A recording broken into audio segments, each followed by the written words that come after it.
welcome to highlights from Norway's Birkebeinerrennet, the penultimate race in this year's Swick Ski Classics, the long-distance cross-country ski championship. Every year, the third Saturday in March sees thousands of skiers, elites and amateurs, young and old, all tackle this famous 54-kilometre classic technique race, first held back in 1932. The Birkebeiner starts in the small town of Rena in eastern Norway with a grueling 13-kilometre initial climb. This includes the first of two more stages in the Swick Ski Classics Green Sprint Jersey competition. Skramstad at 9 kilometres, with the other sprint stage halfway through the trail at Keverstad.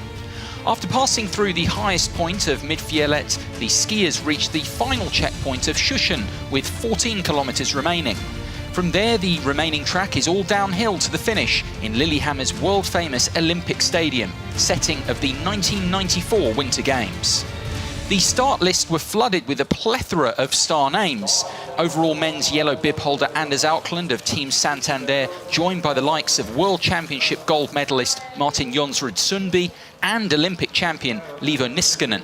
While in the women's race, triple gold medal winner at the recent Falun World Championships Therese Johaug joined a lineup that also included current yellow bib holder Katarina Smutner of Silvini Madshus. Defending champion Saraina Bonner involved as well, the Swiss with an excellent record here in Norway, having won the last 3 editions of the Birken. Swedish ski coach Jesper Jonsson joined myself, Guy McCree, in the commentary box for the race.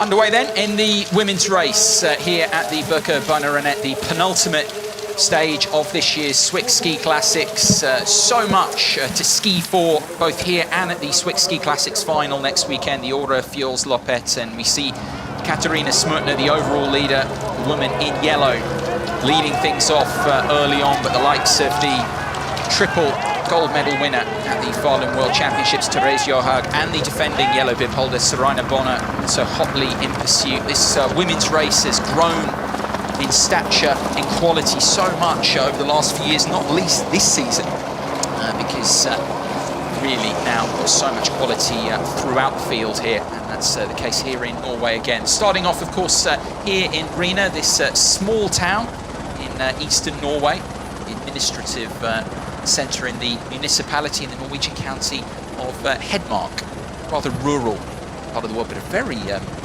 pleasant part of the world. You were there yesterday, Jesper, for the press conference over in Rena. It's always been the starting point, and it has a lot of history around it as well.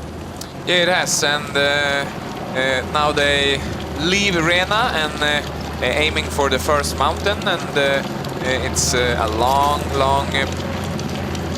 diagonal striding uphill, and we see most of the girls going with kickwax.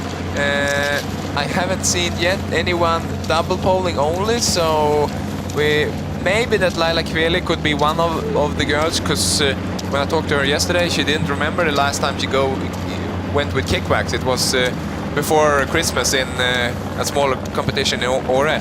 So she's the one to look for if they go with or without kickwax. But I think the girls will all use kickwax today.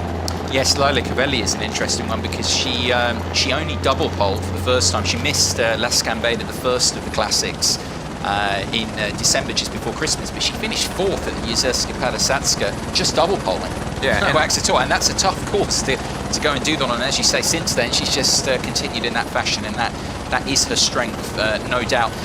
Comment on this this opening 13 kilometres. I mean, we'll see it with the men as well. You talk about the use of wax as opposed to just double poling through. I mean, this 13 kilometres, first of all, is arguably the toughest part of the course first up, because I mean it's a pretty brutal climb and such a long climb to start with on this course. Yeah, it is, and while you're saying that, we see that Therese Johaug directly go very fast here, and they are all in one line, the ladies, and she's already got a little gap here, Guy.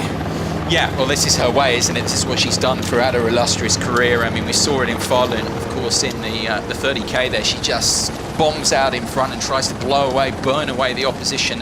Wearing the yellow racing suit of Team United Bakeries, lending benefiting, I suppose it's a two-way thing, benefiting from the support of that very well-resourced team, second in the standings at the moment. She's not registered for Team United Bakeries, but of course she could have added, I'm sure she has done, Jesper, through the course of the week, the rest of the team, adding so much experience, knowledge, and just winning mentality, which is maybe what they need a bit of right now as they try and bridge the gap on Team Santander at the top of the team standings.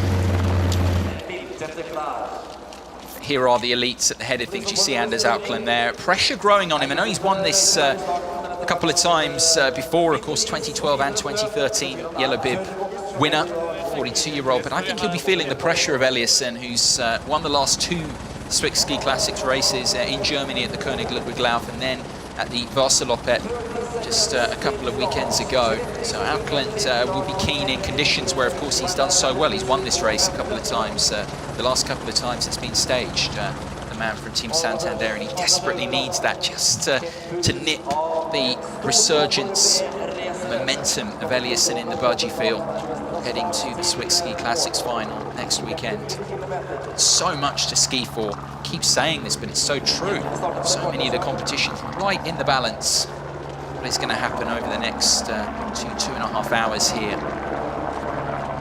Wonderful conditions for the elites, and they are underway in the men's race. Anders Auckland, the man in yellow, leading them off as they begin this 13-kilometre initial climb, which takes in, of course, as well, the first of the two sprint stages.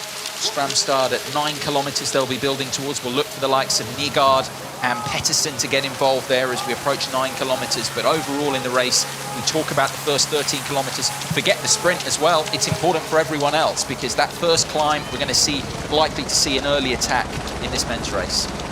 Yesterday, both Øystein Pettersen and Tore Bjørseth Berdal in Team United Bakeries told me that they are going to double pole, and I think we will have a couple of guys that will do that, and we will have, of course, have a huge bunch that are going with kickbacks. But now in the first hill we can see some of this only double poling and some of them going with kickbacks. Yeah, it's a fascinating contrast again here.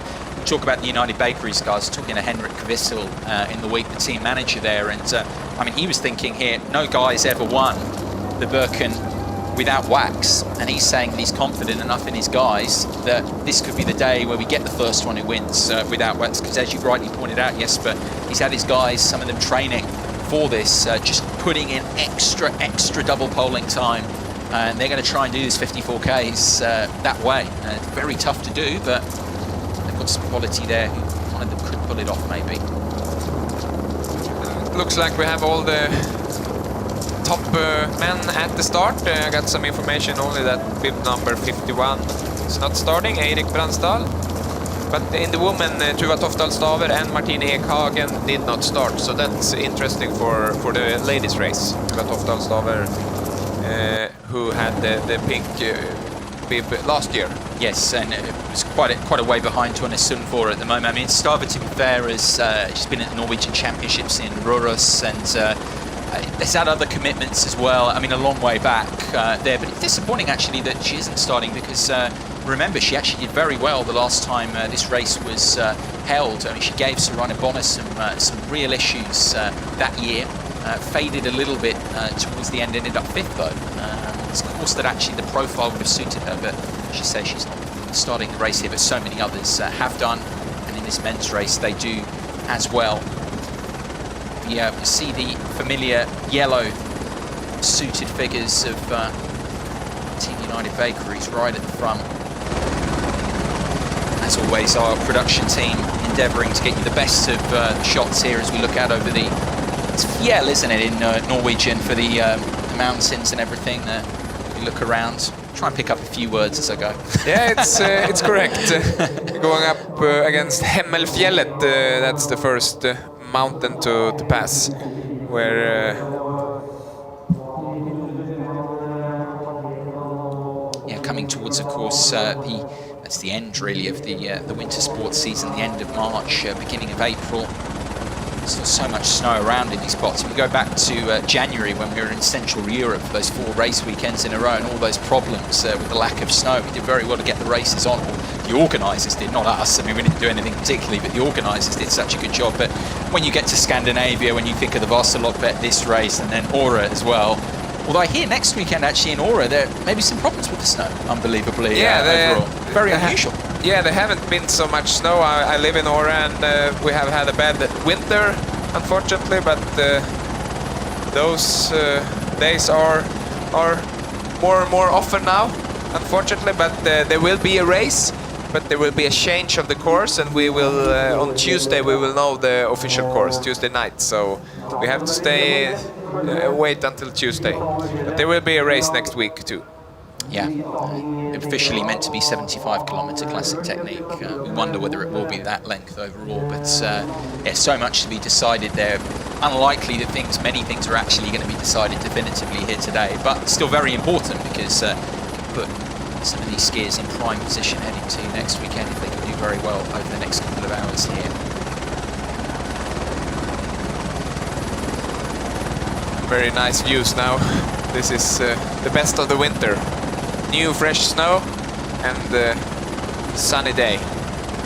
I think Teresa and the other skiers will have a lot of energy for when they have these views. So, and she said that yesterday too.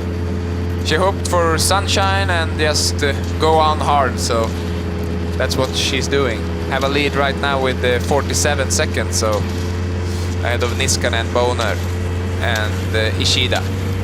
I'm not sure exactly, but I think Therese she's still, I mean, she's with, I think, a rower, a World Championship rower, Nils Hoff as well, I think is with her, and I think he was actually going to ski the race as well as one of the amateurs as well. That was the information we were getting from the press office. I don't know whether he's ended up on the start. I didn't spot him earlier.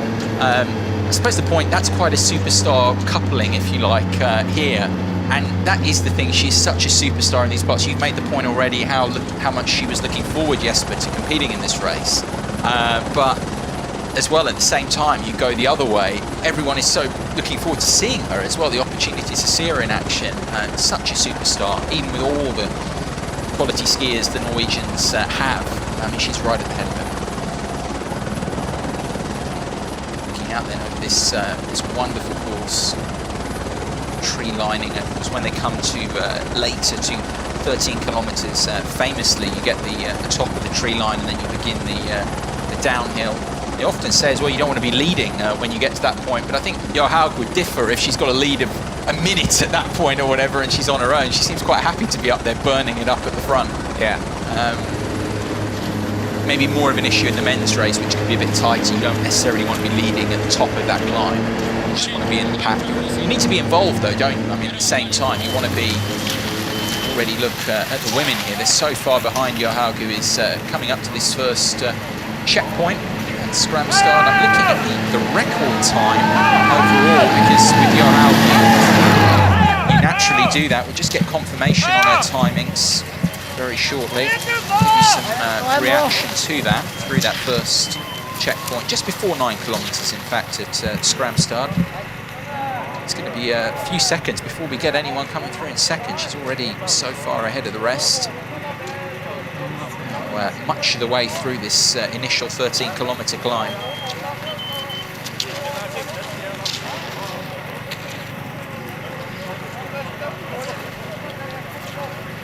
Looking back for our next female elite to come through, actually, here.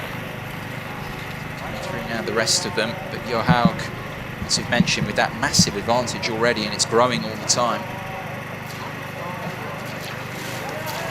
Some of the amateurs coming through here.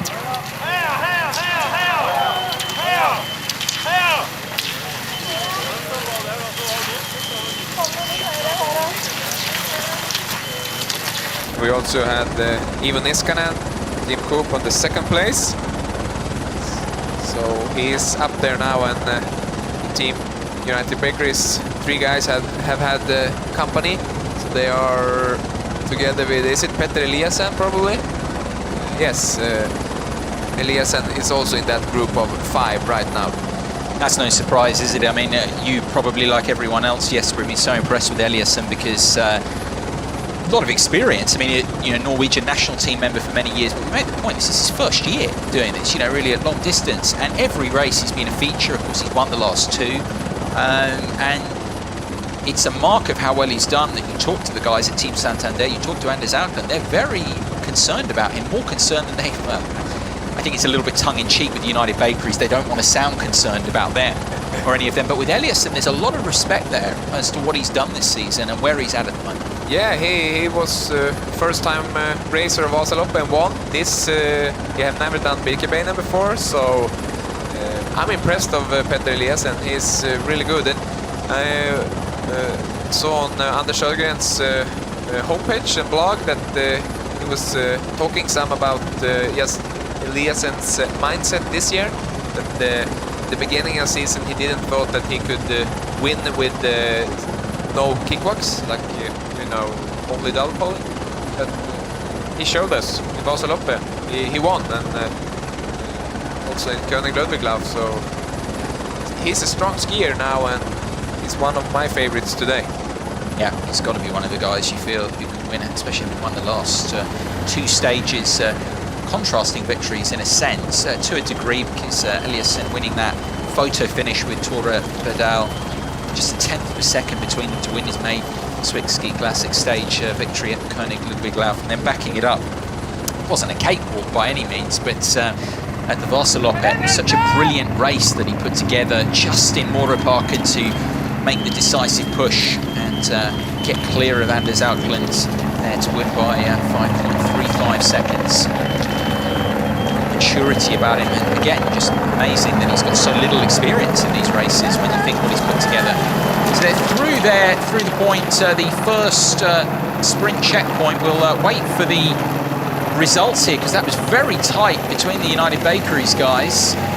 Some of the black and red figures, the Team Santander men. There's Anders Aukland coming through now. He's not in the points. We await the figures. It was very tight there between them to that first sprint standing. You'll notice that I didn't stick my neck out on who'd got it at all there, because I've got no idea. It was so tight.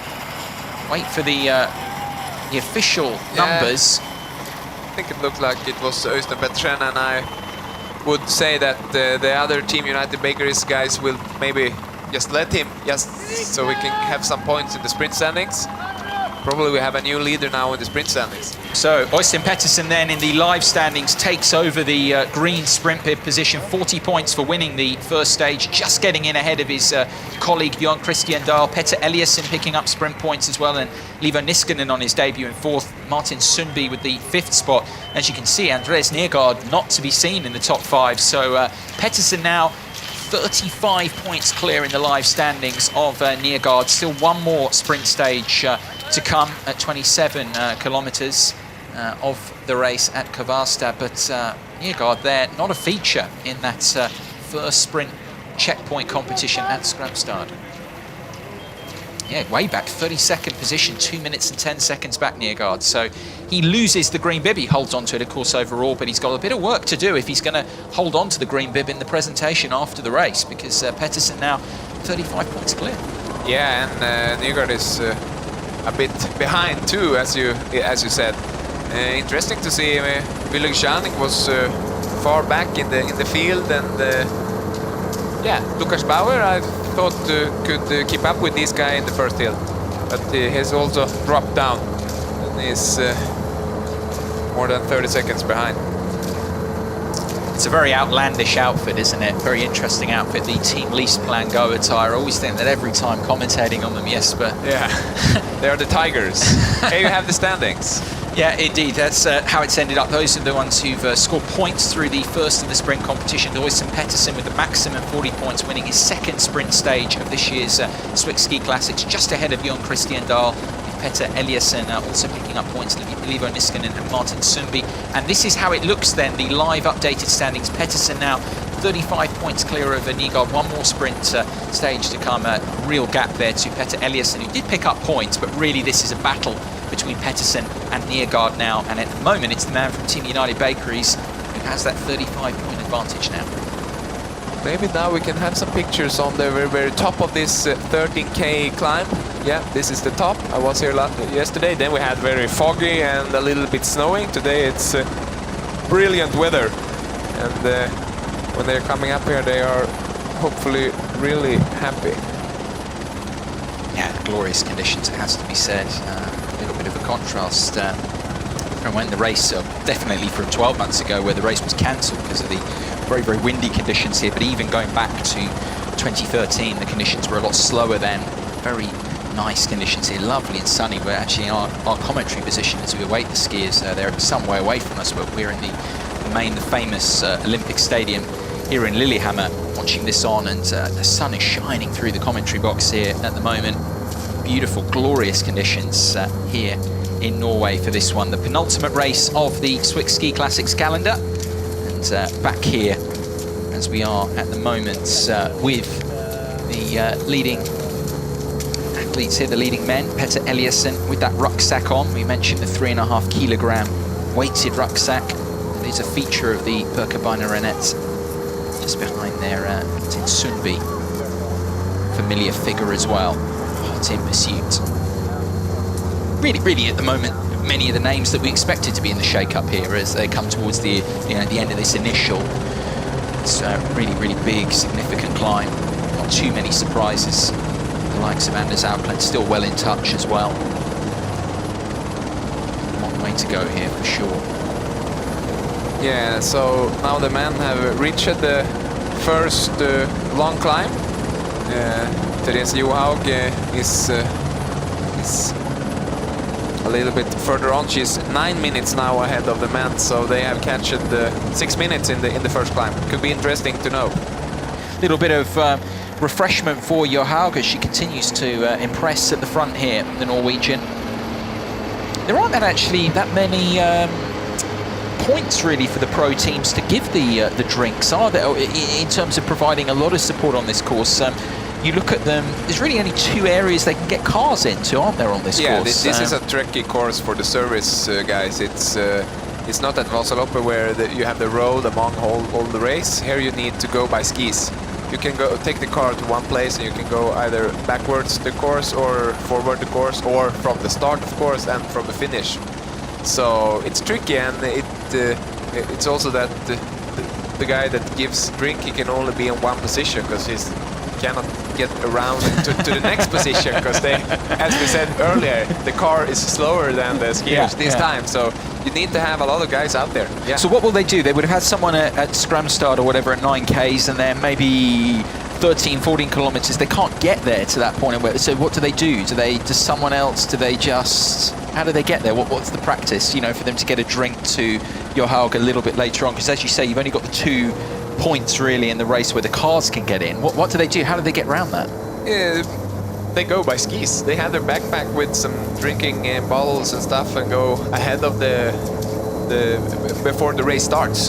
So they need to be in position. All right. Okay. Already, they'll already be in position there. Yeah. Because they haven't got a chance otherwise. No, of being there. Yeah. That's the only way. So either you go from Rena from the start and ski ahead of them, like half an hour before they start. You can stand at the first position, or you take the car to this road, the only road into the mountain. I think they drive from Hamar, and then they can go here to Raudfjellet, where we saw Therese recently just had a drink, and they can go on the other direction to Kvarstad and Midtfjellet. And then from Sjusjön, of course, they can park the car from in Sjusjön, where they have a big parking, and they can go against the skiers and stand on different positions. So yeah, it's a little bit tricky, but it's also I think that's how it should be in these kind of races, that we are out in the wilderness.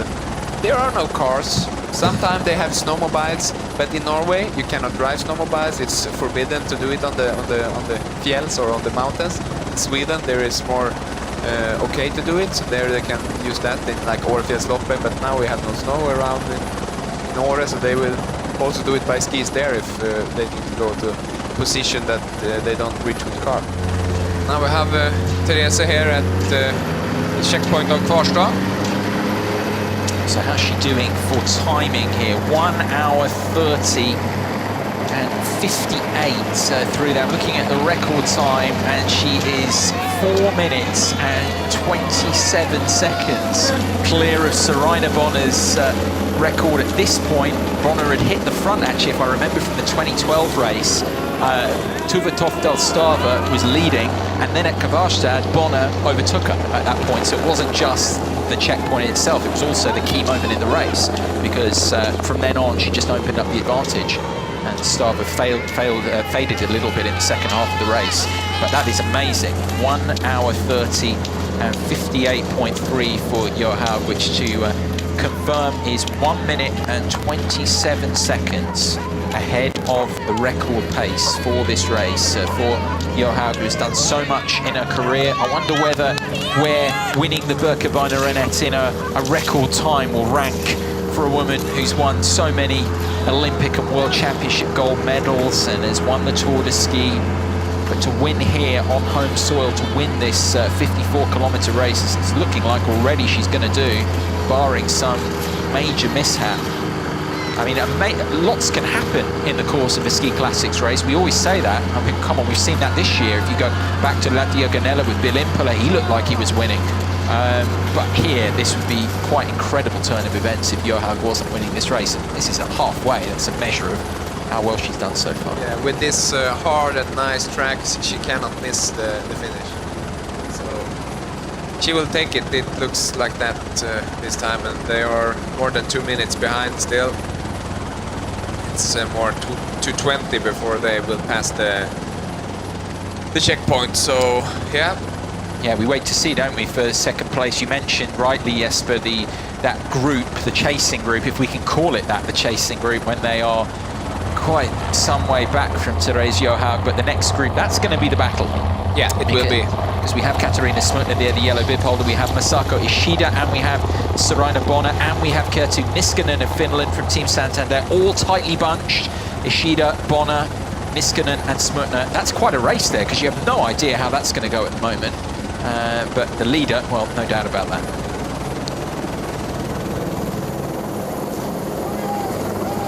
Here we have the leading group for the men. It's Johan Kjølstad that you said earlier looked very, very good in Vasaloppe due to the problems in the start. But now he had a clear race so far, and he is taking the points in the sprint. Maybe we should look at this standing first of all, where we see there are big gaps in the ladies class. Yeah, but we'll come back to that, because it's a fascinating point. Thank you, Antonio, for that. We look at the standings then, just after halfway, Therese Johaug. I like actually what he said, the pure and clean classic skiing from Johaug. It's a good description, actually. You should get in the commentary box here from Johaug, who is well inside record pace for the Birken, and 2 minutes 15 seconds clear of that chasing group of the other likely women. Katarina Smutner trying to hold on to the lead overall. Well, she will hold on to the lead, but trying to hold on to her advantage over Saraina Bonner and doing a good job at the moment. And here are the men through. That's confirmation of through Kvarstad, through the second green sprint checkpoint. Jon Christian Dahl leading the way, picking up the maximum points. But the big thing there, Øystein Pettersen in fifth. 5 more points for Pettersen, so he now leads. He will take over green, the green sprint bid from Andreas Nygaard, who is nowhere to be seen really at the moment, the man from Team Santander. He's 40 points clear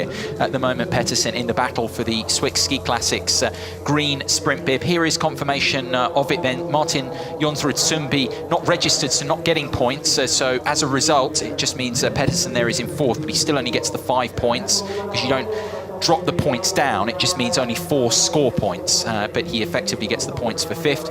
And there we go, as we mentioned, we did our arithmetic right, didn't we, Jesper? He now has a 40-point lead over Andreas Nygaard, who failed to score in either of the sprint checkpoints here, the competitions at the Birkebeinerrennet. So Pettersen with the advantage, he'll be in green heading to the Ski Classics final, the Jura Fjellsloppet next weekend.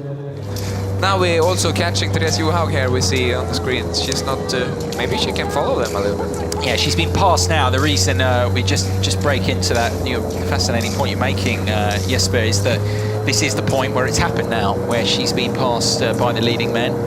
But now she's got people skiing with her, which hasn't been an issue over in this race. So as you say, maybe Johaug will use this to her advantage. The fact that you've got the two guys making the move up ahead, Petter Eliasson and Martin Sundby. Yeah, Jon Christian Dahl is now... He's being left a little bit here, isn't he? Yes, he's tired now, and maybe Niskanen can catch Dahl in this uphill, because that's the chance for Niskanen, because when they have passed the Midtfjellet, then it's more or less flat, and then downhill and flat. So Niskanen have a chance here to go up on the podium position if Dahl is tired.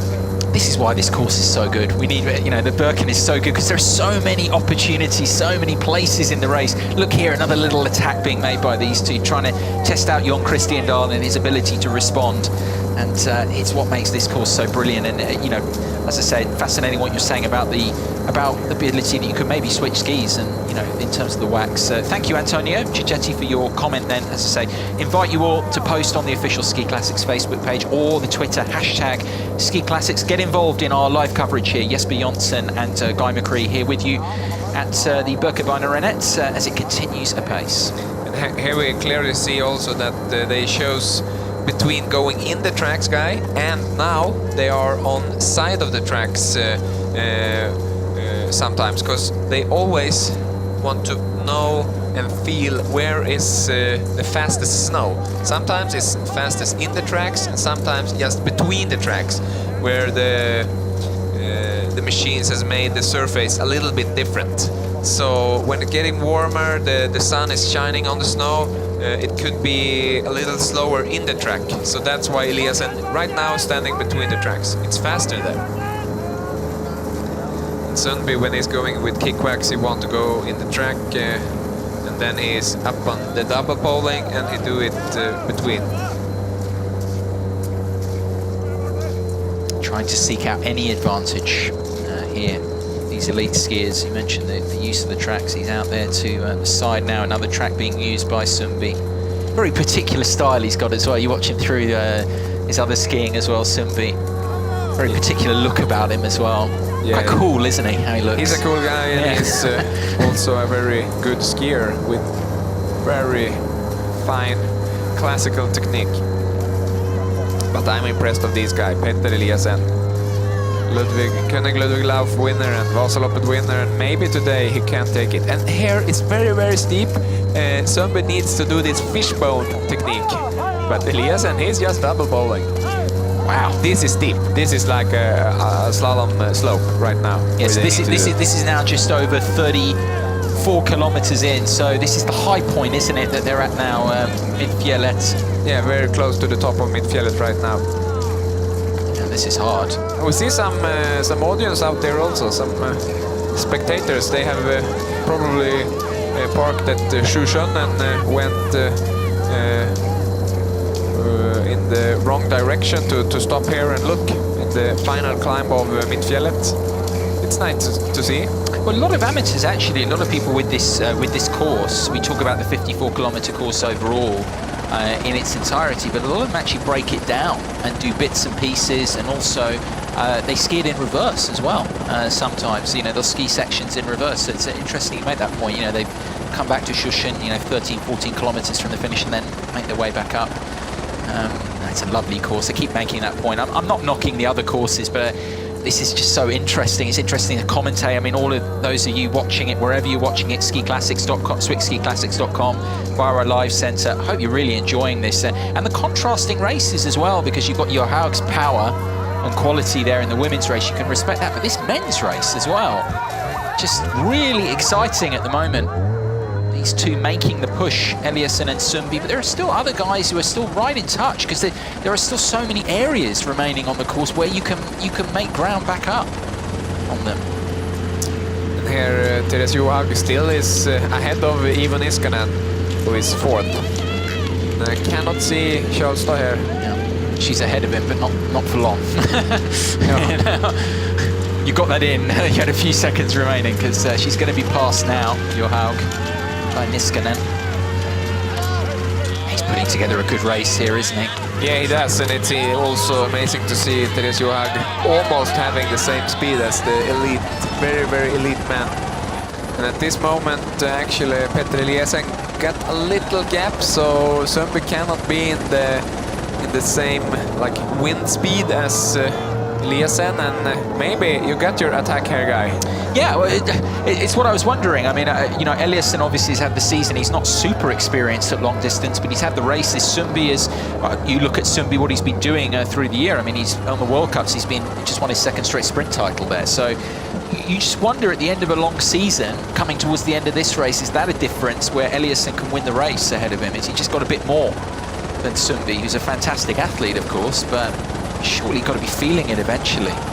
Yeah, at the moment, nothing looks that it could stop Eliassen, because his double poling here looks really, really good. He looks strong and somehow also relaxed, but it's still a lot of power in it. Well, that's the big area again, talking to the guys at Least Blanco. We all know about Eliassen's classic technique, but they say he's put so much work in on the double poling. We saw that at the Vasaloppet, where you need to be able to double pole effectively on that course, and that's what he did so well. That's the area he's improved, and he's now just a brilliant all-round skier. So just 30 years of age. Sundby looking back there now as the gap starts to grow between him and Eliassen, who is so confident, double poling here up the hill, up the climb. Looking to stretch that advantage, the man from Least Blanco. Is this the decisive move in the race? Could be, if Eliassen can continue with this good power, relaxed skiing for, say, 3-4 more Ks. I think he had made the gap that he needs. You can make a lot of notes actually in commentary through the course of a race when people make pushes, make moves that don't turn out to be important. You scrub them out, but I'm tempted to write this one down as Eliassen looks to be making it here. 15 kilometers to go, just under now, but he made that move around there. We talk about Shushin, 13, 14 kilometers to go at the point where over the years the winning skier has done it. From that moment, we'll look, of course, for the checkpoint timings as well at Shushin, because it's our last meaningful checkpoint. 14 to go. In terms of the record time, Anders Auckland's record time from 2012. At that point, he hit the front. 1 hour, 55 minutes and 37 seconds dead is the split time from that record. And last year, Auckland was through. It was a lot slower last year, to be fair. He was actually through in 2 hours 9. And 36, not last year, sorry, the year before that, because last year was cancelled. I mean, the last edition of this race in 2013. It was a much slower race, much different conditions to what we've got here today. These are more similar to 2012, but it's even quicker. Yeah, it is, and looks like they will break that 1:55. You said that? Yeah, 1 hour 55:37 was Anders Auckland through Shushin. Yeah, this is really interesting. He's just 5 seconds behind now. We can see they are in the same screen on the heli.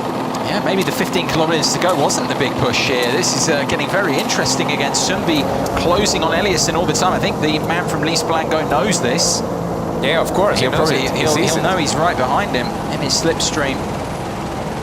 Could be something with the snow that in those downhills is more shadow, and Sundby's skis was a little bit faster there in those downhill sections.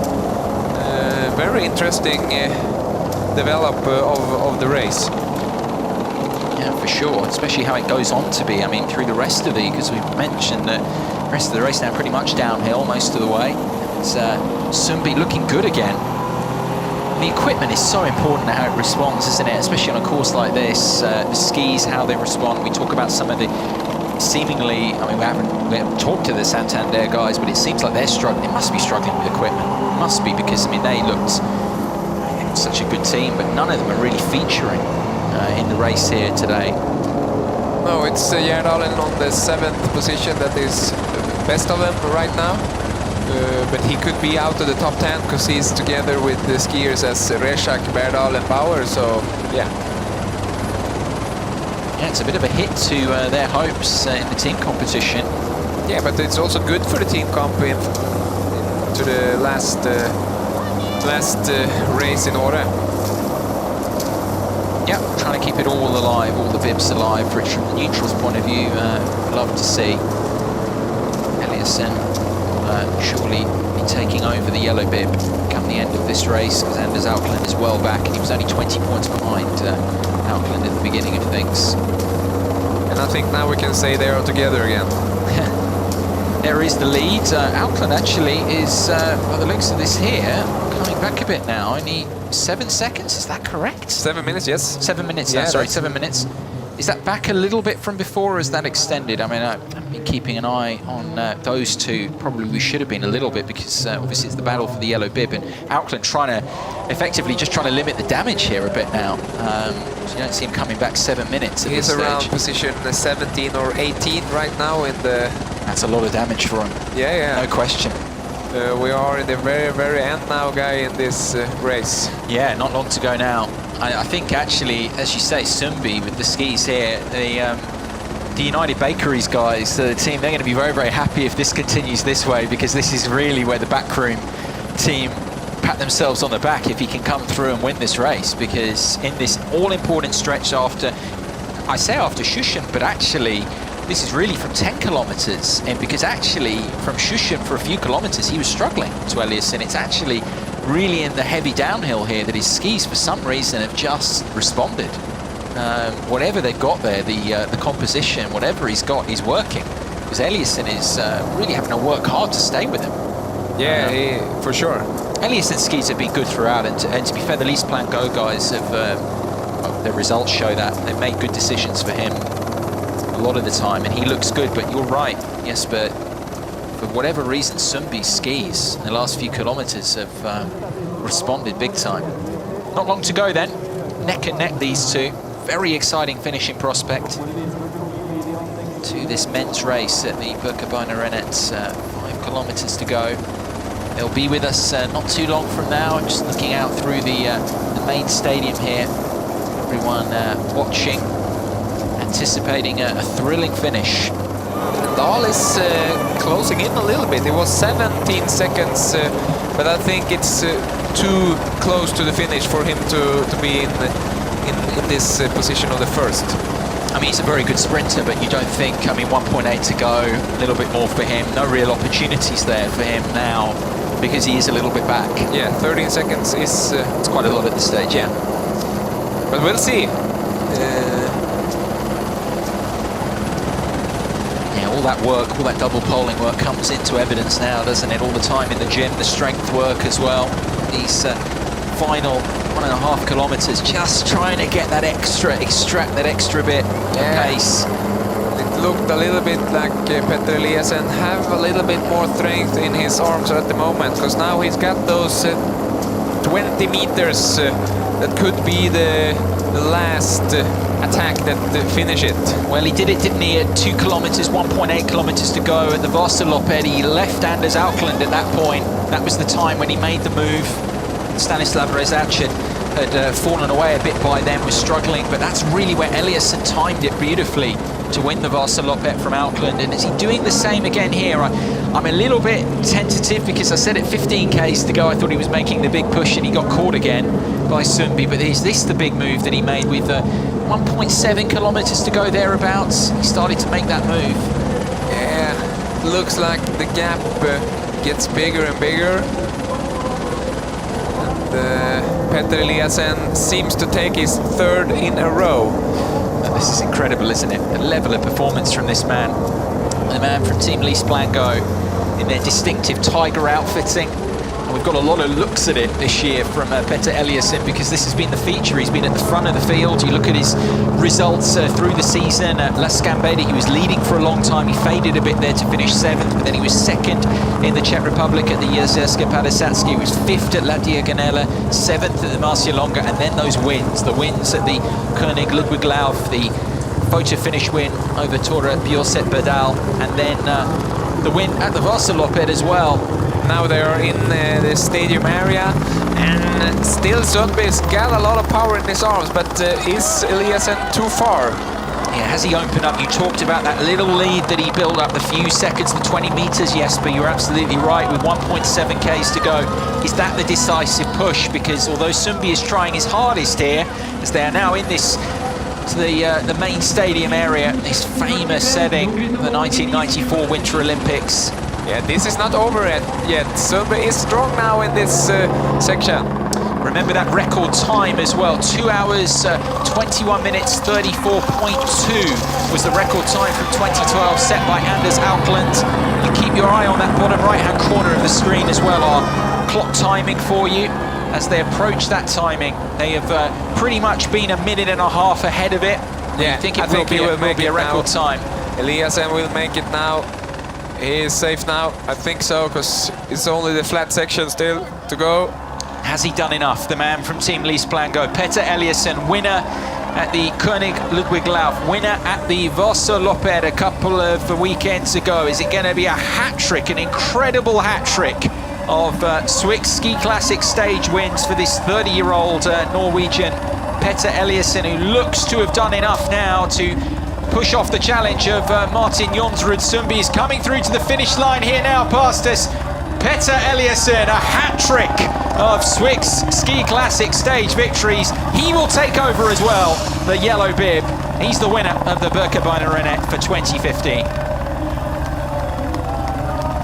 Sundby second, also an amazing race, and Jon Christian Dahl came back and yeah, Team United Bakeries, Lease-Plango, those are the guys for today. Yeah, good result there for United Bakeries with Dahl in third spot on the podium. That is your podium. Petter Eliasen, a third win in a row. Yes, it was really exciting, a tough start with high speed, and then we was a small group that was fighting.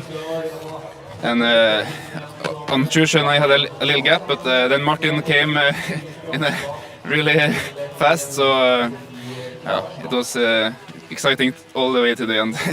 Well, I never gave up. I thought I just had to fight, and it's always possible to catch them in the end. You never know what happens. So, but I was not strong enough on the uphill. So, but yeah, the best man won today, I think, and I'm very happy with my third place. It's my best race this season, so I'm very happy. Yeah.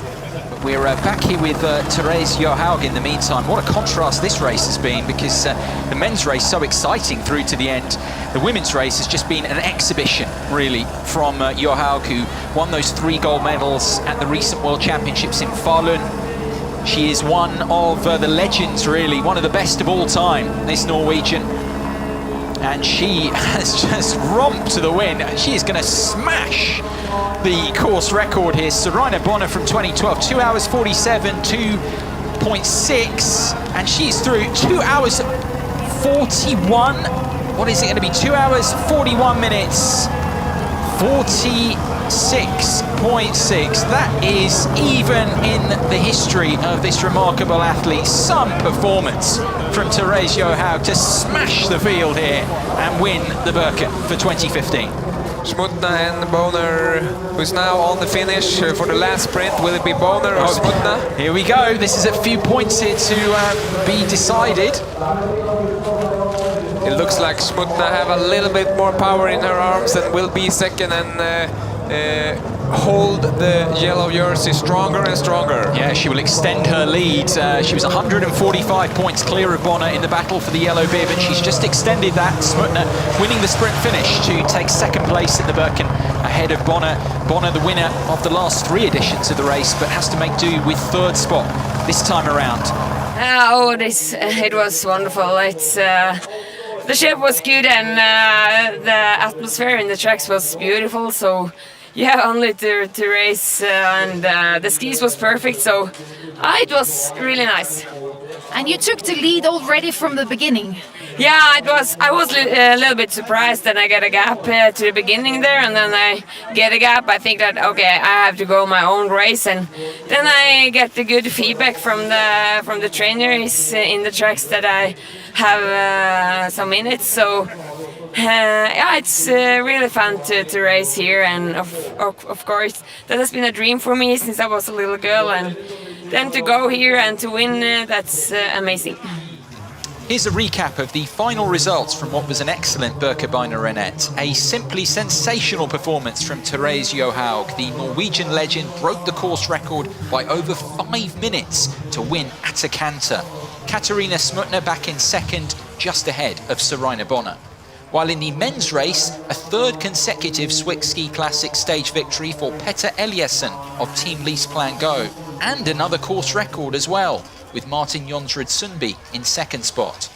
Eliasson definitely the man to beat right now, another composed, assured display. Still amazing to think that this is his debut Swick Ski Classic season. While for Johaug, yet another big achievement in her glittering career, also building on those 3 gold medals at the World Championships in Falun. Eliasson now assumes the yellow champion bib presented by Rottefeller, 158 points ahead of Anders Aukland, who for once had a disappointing day at the Birken. Aukland now the only man who can catch Eliasson with 1 race remaining. Katarina Smutner has the women's yellow champion bib almost wrapped up. She extends her lead over defending champion Sorina Bonner to 175 points, again with 1 race to go. Øystein Pettersen 40 points clear of Andreas Niergaard in the green sprint bib standings, but with 3 more stages still to come, that competition remains in the balance. While a good set of results for United Bakeries at the Birken mean they reduce Santander's lead in the team event. All to ski for then as we head to the season's last race, Orefjällsloppet, the Swick Ski Classics final, which takes place in northern Sweden on Saturday, March 28th. Until then, from the whole team here in Norway, thanks for watching and goodbye for now.